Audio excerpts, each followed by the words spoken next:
the next virus family we're going to talk about are the coronaviruses. And coronaviruses, for the longest time, were just the second most common cause of the cold. So not really all that clinically relevant. And now, under that same virus family is SARS. You remember that we had, we'll call it an epidemic, a few years ago with SARS, where there were lots of deaths attributed to SARS in China and where? Toronto, Canada, and Guangdong province of China. Now, SARS, I'm not sure if it's made it on to the step 1, but it's just a matter of time before it gets on there. So we want to look at it in a little bit more detail. The reservoir for SARS are birds, and a special kind of cat called a civet cat was the main reservoir. And the virus is transmitted by respiratory droplets. So if you Google SARS, and Google image it, you'll see all these images come up of individuals during that SARS outbreak wearing masks to prevent inhalation of the virus.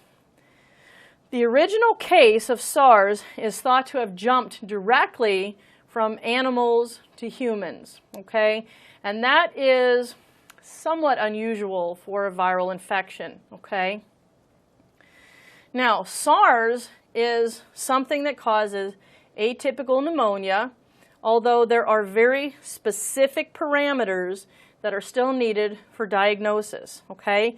So if you look at the case definition, you need a fever greater than 100.4, your flu-like illness, your pneumonia-like symptoms, okay? And the chest x-ray is going to be kind of a patchy infiltration. But also, in order to diagnose SARS, you need a history of travel to an endemic area, okay? So the diagnosis includes those symptoms plus a history of travel to an endemic area. What are those areas again? Guangdong, China, and Toronto, Canada. Now, how do we diagnose it? We can do that by PCR. We can isolate the virus. By PCR, we can give you a definitive diagnosis. That's what happened during the outbreak of SARS.